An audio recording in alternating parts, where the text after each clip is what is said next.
Uma lúcida análise sobre os acontecimentos políticos com Henrique Prior.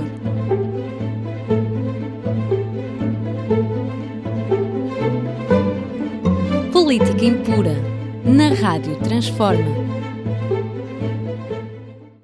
Falaremos hoje da Madeira, das tragédias da Líbia e de Marrocos, da Ucrânia e, finalmente, do Brasil. Sejam bem-vindos a mais um Política Impura, na Rádio Transforma e na revista Em Comunidade. Faço o meu habitual pedido para que subscrevam o canal da Rádio Transforma. É muito importante subscreverem este canal, porque é através dessa subscrição, que é gratuita e é fácil, que nós atingimos os nossos objetivos. Pretendemos atingir pelo menos 12 mil subscritores. É importante que todos vocês façam essa subscrição. E que comentem este programa, que troquem ideias connosco, porque é através do diálogo que nós atingimos o nosso objetivo de defender princípios essenciais como a liberdade, a igualdade, a fraternidade. E o objetivo essencial também de sermos um meio de comunicação livre neste país onde a comunicação social é toda ela subordinada ao poder económico. Começaremos por falar da Madeira, que vai ter eleições neste domingo e que é um caso de reflexão nacional. A Madeira, nos últimos anos, tem progredido imenso devido ao turismo, mas muito devido às transferências de dinheiro e à dívida que acumulou em relação à República. Depois ainda dizem que querem acabar com o Ministro da República na Madeira, mas não querem acabar com os sucessivos empréstimos e transferências de dinheiro que a República faz para a Madeira. Depois a Madeira está transformada num autêntico bantustão. É vergonhoso aquilo que acontece na Madeira, com o governador, o presidente do Governo Regional da Madeira, a inaugurar as coisas mais ridículas, mais insignificantes, transformando aquilo numa verdadeira República das Bananas. Efetivamente, a Madeira está a avançar, e bem, ainda bem, na produção de banana, mas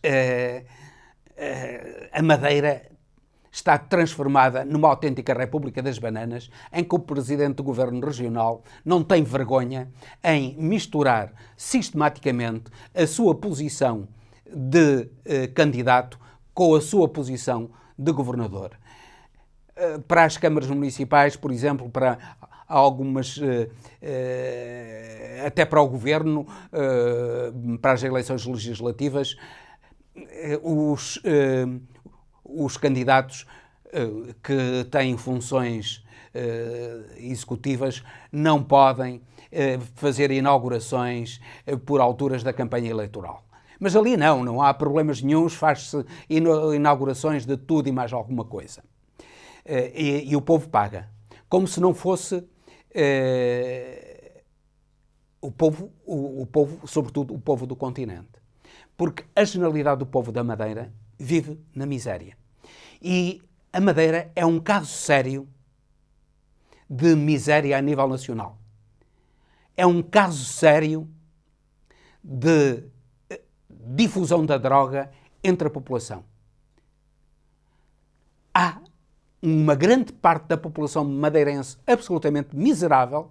A riqueza na Madeira está concentrada em meia dúzia de pessoas e, particularmente, no Presidente do Governo Regional, que agora vem armar-se em virgem ofendida, mas que convém investigar-se a origem da sua riqueza.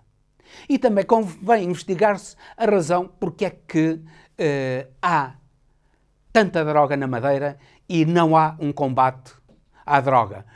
Numa ilha que era muito fácil de ter um combate eficaz à droga.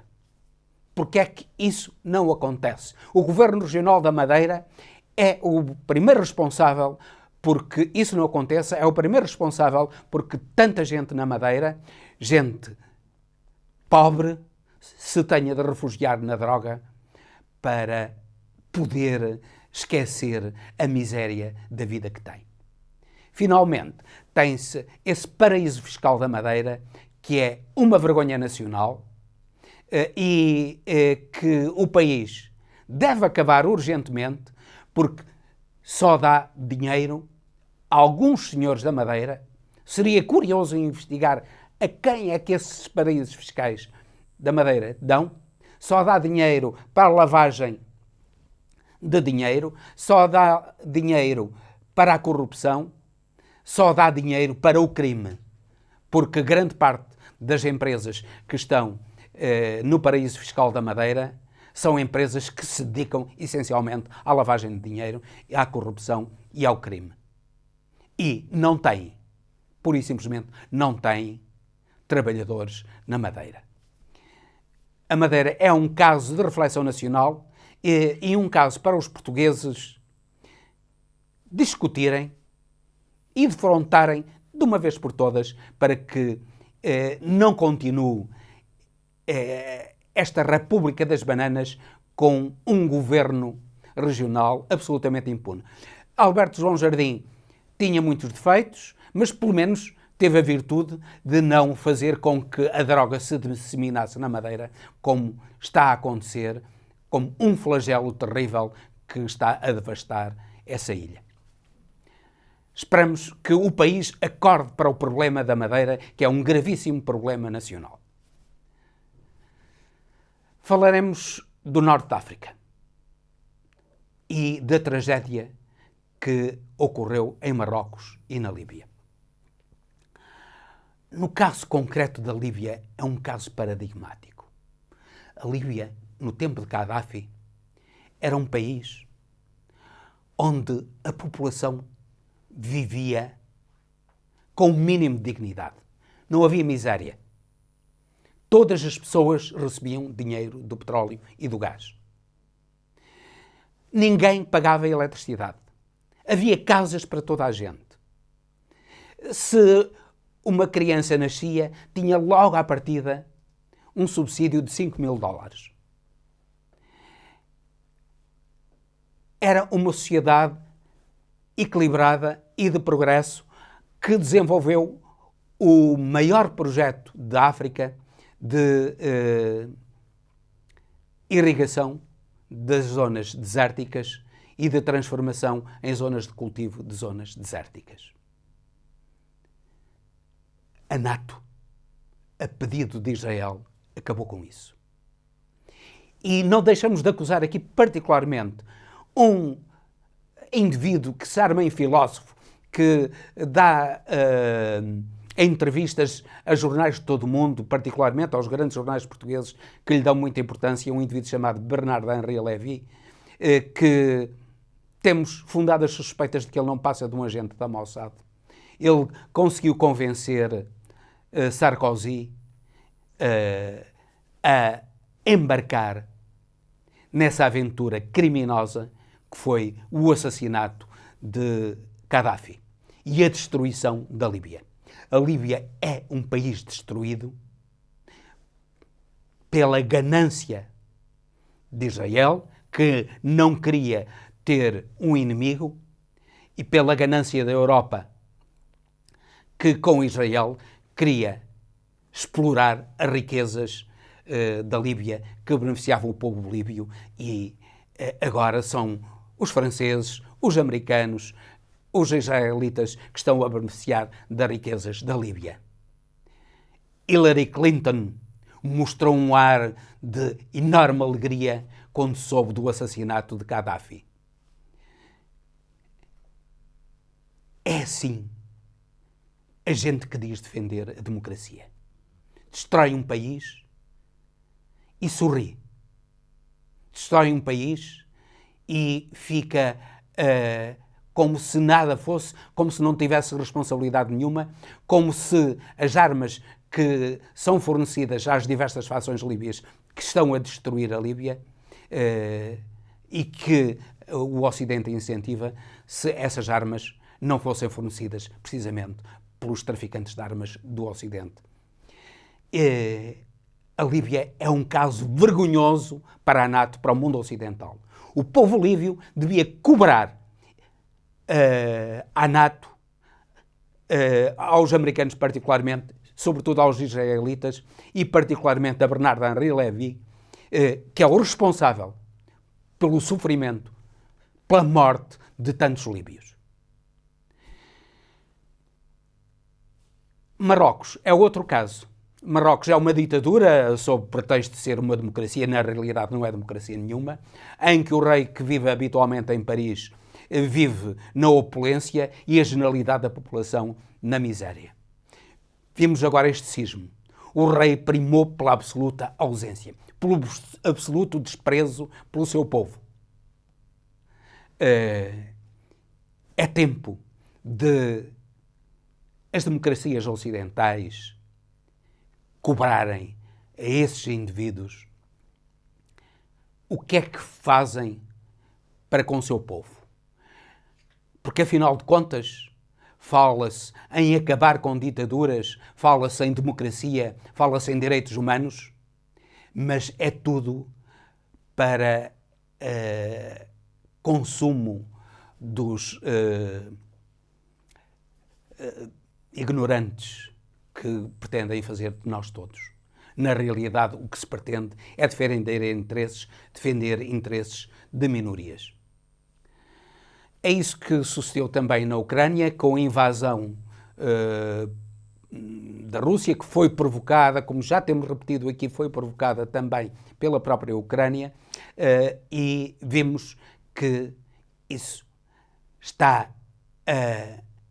a ser um terrível massacre para os cidadãos ucranianos, mas particularmente para os jovens ucranianos.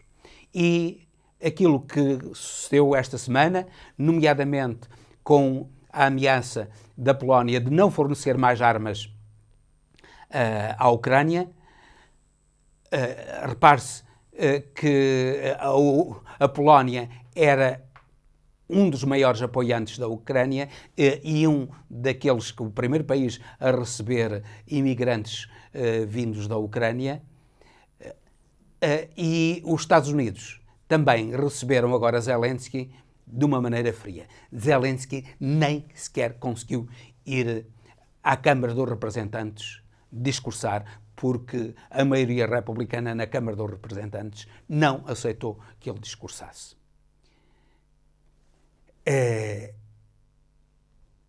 A propaganda ucraniana está a dizer que, embora não tenha sido um sucesso, a contraofensiva tem tido algum êxito. É perfeitamente caricato, nomeadamente um comentador, um professor universitário, comentador nas nossas televisões, disse que afinal de contas, não é tanto insucesso como isso. Ocuparam 70 km quadrados. Repare-se o ridículo desse indivíduo. Numa frente de batalha de 700 km quadrados de largura e cerca de 350 de profundidade, a Ucrânia conquistou 70 km quadrados. É perfeitamente caricato isso que está a dizer. Mas ele não fala no dizimar de exércitos ucranianos, de milhares e milhares. Mais de 200 mil ucranianos já foram mortos ou feridos de uma maneira grave, inutilizados para a guerra, inutilizados para grande parte da vida civil nesta guerra. A isso os levou Zelensky, a isso os levou a NATO. Esperamos que isso acabe depressa, porque realmente, além da tragédia que está a acontecer, como se não bastasse a tragédia, ainda a corrupção graça na Ucrânia. Tem perguntado agora a Biden o que é feito dos milhões que têm sido enviados para a Ucrânia, porque o povo americano começa a saber, nomeadamente através da demissão ainda recente da vice-ministra da Defesa, que grande parte da ajuda financeira americana tem sido, pura e simplesmente, canalizada para a corrupção. É isso que representa a democracia de Zelensky, que alia à corrupção a um desprezo enorme pelo sofrimento do povo ucraniano. Repetimos, não que tenhamos qualquer simpatia por Putin, que é um criminoso, e não temos dúvidas que é um criminoso. Mas a nossa simpatia não tem de deixar de estar do lado sofredor do povo ucraniano, e é importante que a guerra termine para que o povo ucraniano deixe de sofrer. Finalmente, não queremos deixar de falar do Brasil e do notável discurso de Lula da Silva na Assembleia Geral das Nações Unidas. Ele começou por falar daquilo que é importante falar-se. Primeiro, da enorme concentração de riqueza em cada vez menos gente do mundo, de um reduzidíssimo número de pessoas que têm a maior parte da riqueza do mundo. Ele falou que 40% da riqueza do mundo está nas mãos do reduzidíssimo número de pessoas. Esse alertar é importantíssimo e marca a presidência de Lula. Como marca a presidência de Lula o apelar à libertação de Julian Assange e à liberdade de informação que a América diz defender, mas que na realidade está, como se vê no caso de Julian Assange, está a violar. Finalmente, o Brasil teve uma outra conquista, que foi o fim do prazo para que fosse reconhecido o direito aos povos originários à ocupação e o direito à posse das suas terras. Eles viram-se expoliados da sua terra e foi estabelecido um marco temporal até 5 de outubro de 88 para que fosse reconhecido o direito dos povos originários às suas terras. Claro que depois de 88, apesar de tudo, os fazendeiros, os exploradores de minérios, de pedras preciosas, expulsaram muitos indígenas das suas terras. E, finalmente, o Supremo Tribunal Federal reconheceu que o marco temporal era ilegal, era inconstitucional e reconheceu o direito aos brasileiros indígenas terem as suas terras que lhes pertenciam tradicionalmente. É uma enorme conquista do Brasil e uma enorme conquista civilizacional.